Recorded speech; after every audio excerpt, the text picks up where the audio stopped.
कल्पना कीजिए एक ऐसे शहर की जो धीरे धीरे एक सुलगते हुए ओवन में बदल रहा है। आसमान से आग बरस रही है और जमीन उस आग को सोखकर वापस आपके चेहरे पर फेंक रही है। हवा में एक दमघोंटू सन्नाटा है और सांस लेना भी एक संघर्ष बन चुका है। यह किसी साइंस फिक्शन फिल्म का दृश्य नहीं है, यह आज की सच्चाई है। यह हमारा और आपका शहर है। भारत के कई शहर आज सऊदी अरब और कतर के रेगिस्तानों से भी ज्यादा गर्म हो चुके हैं। फिलीपींस में तो यह महसूस होने वाला तापमान 53 डिग्री सेल्सियस को पार कर चुका है। पिछले 11 महीनों ने धरती के जलवायु इतिहास के सारे रिकॉर्ड चकनाचूर कर दिए हैं। हम एक ऐसी दुनिया में जी रहे हैं जहां हर नया साल पिछले साल से ज्यादा खतरनाक होता है। जनवरी सबसे गर्म रहा, फरवरी सबसे गर्म रहा और अप्रैल आते आते हवाएं जानलेवा हो गईं। ओडिशा, छत्तीसगढ़, मध्य प्रदेश और झारखंड के जंगलों में भयानक आग दहक रही है। यहां तक कि केरल जैसे तटीय राज्य में भी, जहां आमतौर पर लू नहीं चलती, वहां भी चेतावनी जारी करनी पड़ी है। हम सोचते हैं कि ये सिर्फ एक कड़कती गर्मियां हैं, लेकिन ये सामान्य नहीं है। इतिहास गवाह है कि जब इंसान मौसम के इस भयानक रूप के लिए तैयार नहीं होता तो तबाही कितनी खामोशी से आती है। साल 1976 की बात है। ब्रिटेन, एक ऐसा देश जो अपनी ठंडी और बारिश वाली जलवायु के लिए दुनिया भर में जाना जाता है, अचानक एक भयानक गर्मी की चपेट में आ गया। लगातार 16 दिनों तक तापमान 30 डिग्री के पार रहा।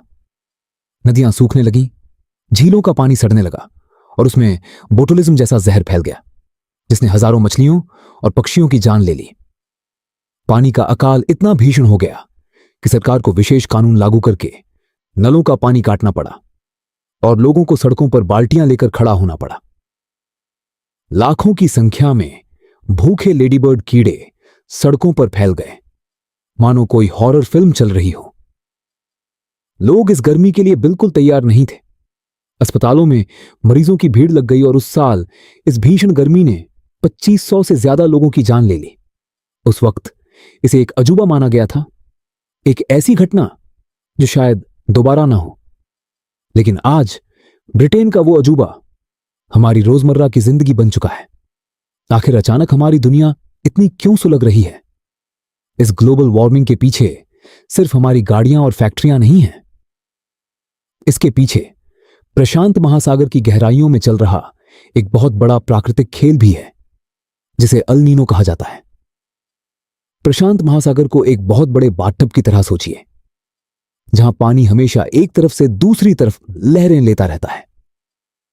पृथ्वी के घूमने के कारण कोरियोलिस प्रभाव के तहत व्यापारिक हवाएं आमतौर पर गर्म पानी को एशिया और ऑस्ट्रेलिया की तरफ धकेलती हैं, जिससे वहां घने बादल बनते हैं और बारिश होती है। लेकिन जब अल नीनो का चक्र आता है तो ये हवाएं रहस्यमयी तरीके से कमजोर पड़ जाती हैं। गर्म पानी अपनी जगह से नहीं हिल पाता। नतीजा, ऑस्ट्रेलिया और भारत जैसे देशों में बादल नहीं पहुंचते, जिससे भयंकर सूखा और भयानक लू आती है।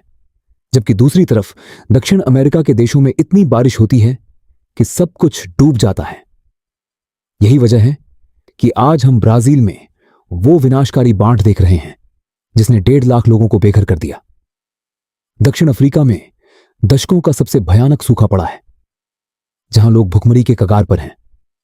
और भारत में असहनीय जानलेवा गर्मी। लेकिन जो तापमान आप अपने फोन की स्क्रीन पर देखते हैं वो पूरी सच्चाई नहीं बताता। अगर दिल्ली में तापमान 45 डिग्री है और मुंबई में 38 डिग्री, तो आप सोचेंगे कि मुंबई में राहत होगी। गलत। मुंबई की 38 डिग्री की गर्मी दिल्ली से कहीं ज्यादा जानलेवा साबित हो सकती है। असली कातिल सिर्फ धूप नहीं है, असली कातिल है हवा में मौजूद नमी, यानी ह्यूमिडिटी। जब हवा में नमी ज्यादा होती है तो हमारे शरीर का पसीना सूख नहीं पाता, और अगर पसीना नहीं सूखेगा तो हमारा शरीर खुद को ठंडा कैसे करेगा? इसी खामोश हत्यारे को हीट इंडेक्स या रियल फील कहते हैं। जब 35 डिग्री के तापमान में 75% नमी मिल जाती है तो वो शरीर को 53 डिग्री की भयानक आग जैसी महसूस होती है। ये वो लाल निशान है जहां इंसान का शरीर हार मान लेता है। बिना कोई भारी काम किए सिर्फ बाहर खड़े रहने से आपको चक्कर आने लगते हैं, शरीर का तापमान बेकाबू हो जाता है और हीट स्ट्रोक के कारण शरीर के अंग एक एक करके काम करना बंद कर देते हैं। यह कोई आम थकान नहीं है, यह सीधे मौत की दस्तक है। और इस मुसीबत को हमने खुद अपने हाथों से और भी विकराल बना दिया है। हमारे शहर अब हीट डोम बन चुके हैं। आपने घर में प्रेशर कुकर देखा होगा। जिस तरह कुकर के अंदर भाप कैद हो जाती है और तापमान तेजी से बढ़ता है, बिल्कुल वैसा ही हमारे शहरों के साथ हो रहा है। हवा का एक भारी दबाव एक अदृश्य ढक्कन की तरह काम करता है, जो गर्म हवा को ऊपर नहीं उठने देता। यह हवा नीचे दबती है और ज्यादा गर्म होती है और हमारे शहर एक खौलते हुए बुलबुले में तब्दील हो जाते हैं। उत्तर भारत में तो हिमालय के ऊंचे पहाड़ इस गर्म हवा को बाहर निकलने का कोई रास्ता भी नहीं देते। हम अपने ही बनाए एक प्रेशर कुकर के अंदर उबल रहे हैं। लेकिन बात सिर्फ भूगोल की नहीं है, बात उस कंक्रीट के जंगल की है जो हमने बेदर्दी से उगाया है। विकास के नाम पर हमने मुंबई के ईस्टर्न एक्सप्रेस हाईवे पर एक फ्लाईओवर बनाने के लिए 700 पेड़ काट दिए। पुणे में सड़क चौड़ी करने के लिए 523 पुराने और विशाल पेड़ों की बलि चढ़ा दी गई। और उनकी जगह हमने क्या बिछाया? डामर और कंक्रीट। कंक्रीट की एक बहुत भयानक खासियत होती है कि दिन भर सूरज की गर्मी को एक भूखे स्पंज की तरह सोखता है और फिर रात के अंधेरे में धीरे धीरे उस गर्मी को बाहर निकालता है। इसीलिए अब हमारे शहर रात में भी ठंडे नहीं होते। दिल्ली के जिन इलाकों में पेड़ नहीं हैं, वो हरियाली वाले इलाकों के मुकाबले 3 से 8 डिग्री तक ज्यादा गर्म होते हैं। इसे अर्बन हीट आइलैंड इफेक्ट कहते हैं। मुंबई के हवाई अड्डे के पास का इलाका सबसे ज्यादा गर्म रहता है क्योंकि वहां सिर्फ कंक्रीट है, जबकि आरे के जंगल के पास का तापमान सबसे कम होता है। और हमारी बेवकूफी यहीं खत्म नहीं होती। हमने बिना सोचे समझे पश्चिमी देशों की नकल की और अपने शहरों में कांच की बड़ी बड़ी इमारतें खड़ी कर दी। न्यूयॉर्क जैसे ठंडे शहरों में ये कांच की इमारतें सही हो सकती हैं, लेकिन भारत की चिलचिलाती धूप में ये इमारतें एक विशाल आईने का काम करती हैं। ये सूरज की रोशनी को रिफ्लेक्ट करके सड़क पर चलने वालों पर दोगुनी गर्मी फेंकती है। इस गर्मी से बचने के लिए हम क्या करते हैं? हम अपने घरों और दफ्तरों में छिप जाते हैं और एयर कंडीशनर चला लेते हैं। लेकिन वो ऐसी भी तो अंदर की गर्मी निकालकर बाहर सड़क पर ही फेंकता है। हम अपने कमरों को ठंडा कर रहे हैं, लेकिन अपने ही शहर को एक भट्टी में झोंक रहे हैं। इस भट्टी में सिर्फ हमारा शरीर नहीं जल रहा, हमारी पूरी अर्थव्यवस्था जल रही है। भारत के 75% लोग आज भी ऐसा काम करते हैं जिसके लिए उन्हें भरी दोपहर में बाहर निकलना पड़ता है, चाहे वो खेत में काम करने वाला किसान हो या पसीने से लथपथ इमारत बनाने वाला मजदूर। जब तापमान बढ़ता है तो काम करने की क्षमता खत्म होने लगती है। खेतों में खड़ी गेहूं की फसल का दाना गर्मी के कारण सिकुड़ जाता है, क्योंकि ये लू ठीक उसी वक्त आती है जब दाना भर रहा होता है। इससे पैदावार 25% तक गिर जाती है। मैकिन्से की एक रिपोर्ट एक डरावना सच बताती है। इस बढ़ती गर्मी की वजह से भारत के 20 करोड़ लोगों की रोजी रोटी पर सीधा खतरा मंडरा रहा है। 2030 तक इस कम होती प्रोडक्टिविटी की वजह से हमारे देश को हर साल $126 बिलियन का भारी नुकसान हो सकता है। यह इतना पैसा है जिससे हम पूरे देश का शिक्षा बजट रातों रात दोगुना कर सकते हैं।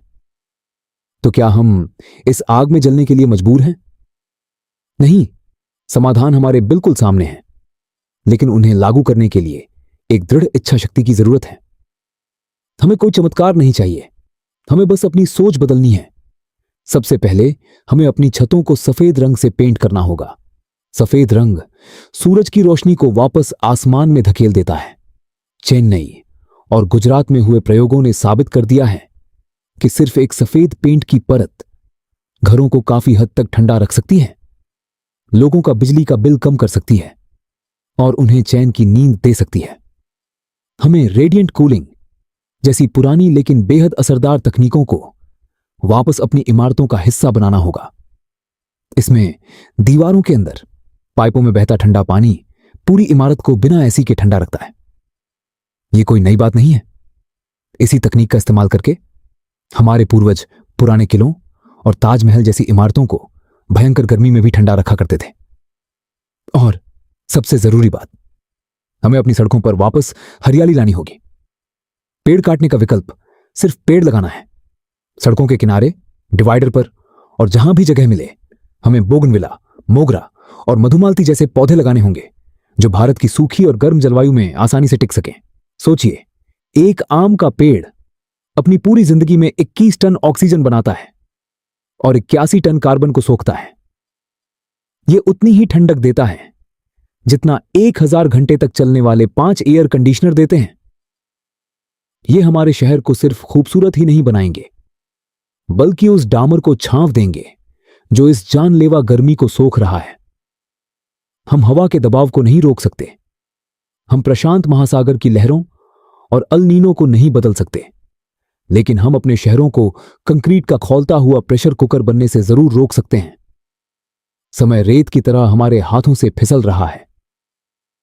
वैज्ञानिकों का अनुमान है कि अगर हमने अभी कुछ नहीं किया तो 2050 तक महासागरों में गर्मी इतनी बढ़ जाएगी कि साल के 250 दिन हमें इन भयानक हीट वेव का सामना करना पड़ेगा। वो डरावना भविष्य अब ज्यादा दूर नहीं है।